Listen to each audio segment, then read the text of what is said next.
The Blue Cross by G.K. Chesterton. From the Innocence of Father Brown. Part 2. He rang the bell for the waiter. When that official hurried up, fuzzy-haired and somewhat blear-eyed at the early hour, the detective, who was not without an appreciation of the simpler forms of humour, asked him to taste the sugar and see if it was up to the high reputation of the hotel. The result was that the waiter yawned suddenly and woke up. "Do you play this delicate joke on your customers every morning?" inquired Valentine. "Does changing the salt and sugar never pall on you as a jest?" The waiter, when this irony grew clearer, stammeringly assured him that the establishment certainly had no intention. It must be a most curious mistake. He picked up the sugar basin and looked at it. He picked up the salt cellar and looked at that, his face growing more and more bewildered. At last he abruptly excused himself and, hurrying away, returned in a few seconds with the proprietor. The proprietor also examined the sugar basin, and then the salt cellar. The proprietor also looked bewildered. Suddenly the waiter seemed to grow inarticulate with a rush of words. "I think," he stuttered eagerly, "I think it is the two clergymen." "What two clergymen?" "The two clergymen," the waiter said, "that threw the soup at the wall." "Threw the soup at the wall?" repeated Valentine, feeling sure this must be some singular Italian metaphor. "Yes, yes," said the attendant excitedly, and pointed at the dark splash on the white paper. "Threw it over there on the wall." Valentine looked his query at the proprietor, who came to his rescue with fuller reports. "Yes, sir," he said, "it is quite true, though I don't suppose it has anything to do with the sugar and salt. Two clergymen came in and drank soup here very early, as soon as the shutters were down. They were both very quiet, respectable people. One of them paid the bill and went out. The other, who seemed a slower coach altogether, was some minutes longer getting his things together. But he went out at last. Only the instant before he stepped into the street, he deliberately picked up his cup, which he had only half emptied, and threw the soup slap onto the wall. I was in the back room myself, and so was the waiter, so I could only rush out in time to find the wall splashed and the shop empty. It don't do any particular damage, but it was confounded cheek, and I tried to catch the man in the street. They were too far off, though. I only noticed they went round the corner into Castell Street." The detective was on his feet, hat settled and stick in hand. He had already decided that in the universal darkness of his mind he could only follow the first odd finger that pointed, and this finger was odd enough. Paying his bill and clashing the green doors behind him, he was soon swinging round into the other street. It was fortunate that even in such fevered moments his eye was cool and quick. Something in a shop front went by him like a mere flash, yet he went back to look at it. The shop was a popular greengrocer and fruiterer's. An array of goods set out in the open air and plainly ticketed with their names and prices. In the two most prominent compartments were 2 heaps of oranges and of nuts respectively. On the heap of nuts lay a scrap of cardboard, on which was written in bold blue chalk, "Best tangerine oranges, 2 a penny." On the oranges was the equally clear and exact description, "Finest Brazil nuts, 4 pennies a pound." Monsieur Valentine looked at these 2 placards and fancied he'd met this highly subtle form of humour before, and that somewhat recently. He drew the attention of the red-faced fruiterer, who was looking rather suddenly up and down the street, to this inaccuracy in his advertisements. The fruiterer said nothing, but sharply put each card into its proper place. The detective, leaning elegantly on his walking cane, continued to scrutinize the shop. At last he said, "Pray excuse my apparent irrelevance, my good sir, but I should like to ask you a question in experimental psychology and the association of ideas." The red-faced shopman regarded him with an eye of menace, but he continued gaily swinging his cane. "Why," he pursued, "why are 2 tickets wrongly placed in a greengrocer's shop like a shovel hat that has come to London for a holiday? Or, in case I do not make myself clear, what is the mystical association which connects the idea of nuts marked as oranges with the idea of 2 clergymen, one tall and the other short?" The eyes of the tradesman stood out of his head like a snail's. He really seemed for an instant likely to fling himself upon the stranger. At last he stammered angrily, "I don't know what you have to do with it, but if you're one of their friends, you can tell them from me I'll knock their silly heads off, parsons or no parsons, if they upsets my apples again."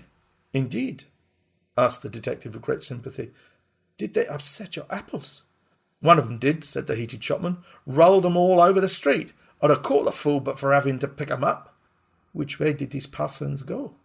asked Valentine. "Up that second road on the left-hand side and then across the square," said the other promptly. "Thanks," replied Valentine, and vanished like a fairy. On the other side of the second square he found a policeman and said, "This is urgent, constable. You have seen 2 clergymen in shovel hats?" The policeman began to chuckle heavily. "I have, sir, and if you ask me, one of them was drunk. He stood in the middle of the road, that bewildered that—" "Which way did they go?" snapped Valentine. "They took one of them yellow buses over there," answered the man. "Them that go to Hampstead." Valentine produced his official card and said very rapidly, "Call up 2 of your men to come with me in pursuit," and crossed the road with such contagious energy that the ponderous policeman was moved to almost agile obedience.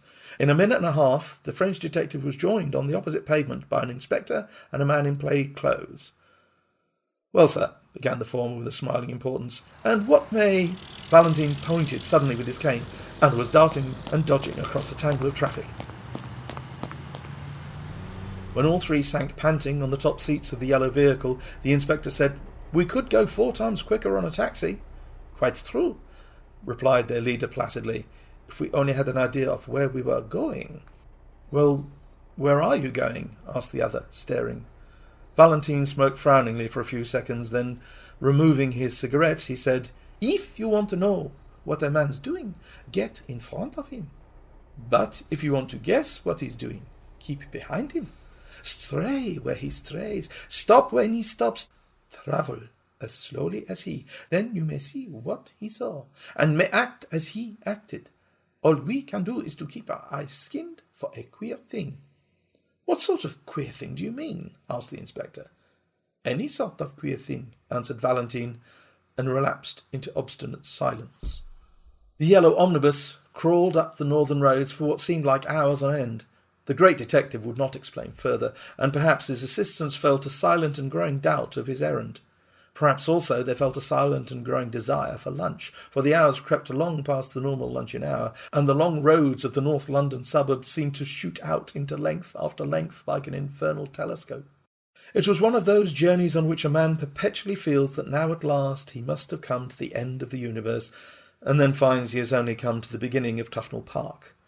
London died away in draggled taverns and dreary scrubs, and then was unaccountably born again in blazing high streets and blatant hotels. It was like passing through 13 separate vulgar cities, all just touching each other.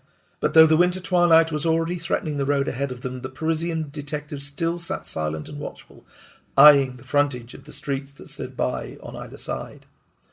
By the time they had left Camden Town behind, the policemen were nearly asleep.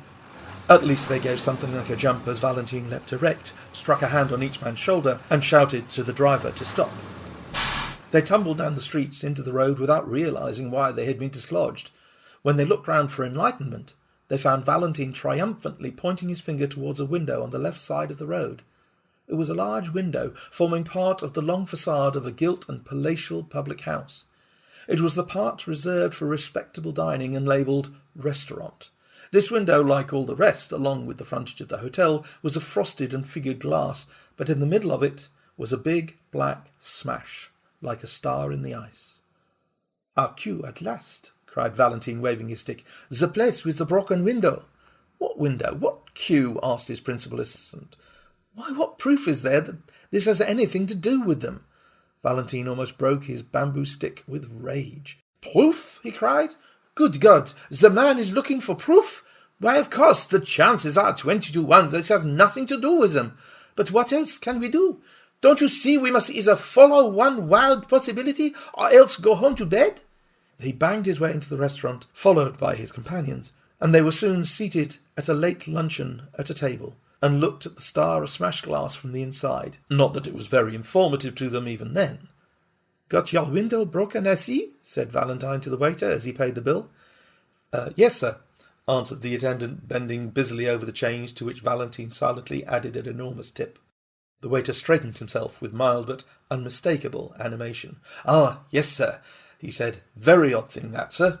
"Indeed? Tell us about it," said the detective with careless curiosity. Well, 2 gents in black came in, said the waiter. 2 of those foreign parsons that are running about. They had a cheap and quiet little lunch, and one of them paid for it and went out.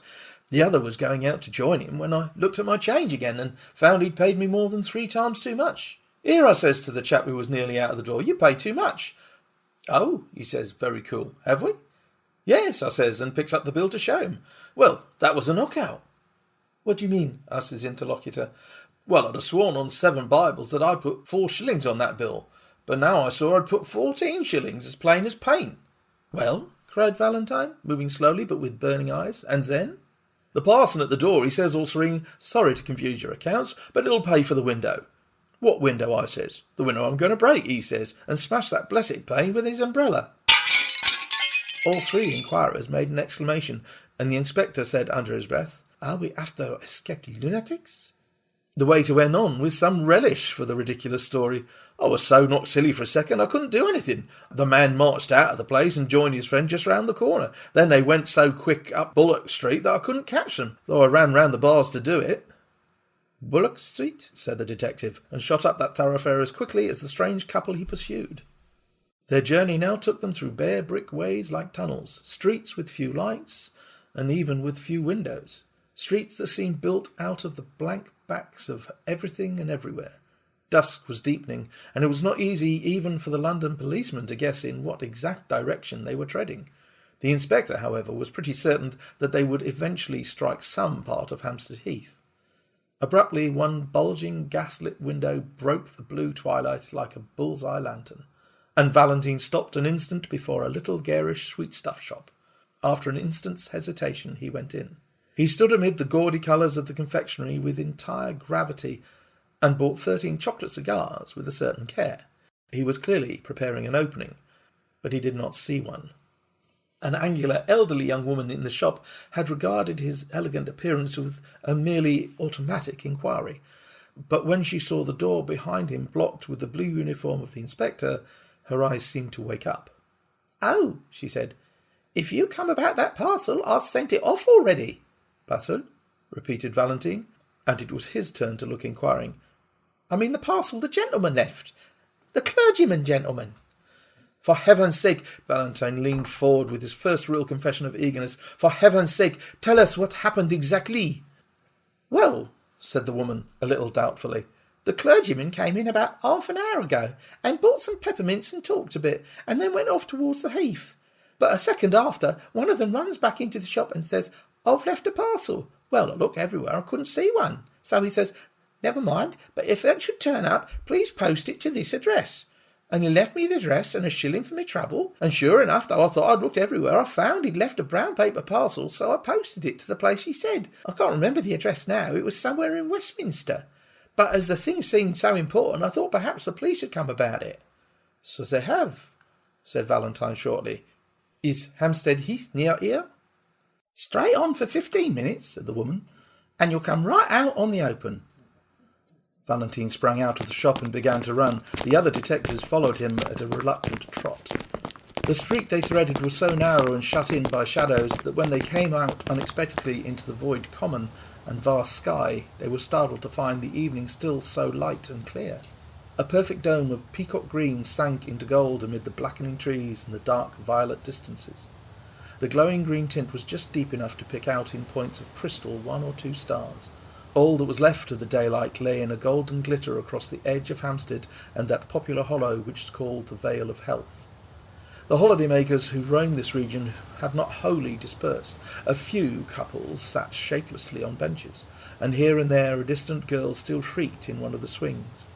The glory of heaven deepened and darkened around the sublime vulgarity of man, and standing on the slope and looking across the valley, Valentine beheld the thing which he sought. Among the black and breaking groups in that distance was one especially black, which did not break. A group of 2 figures clerically clad,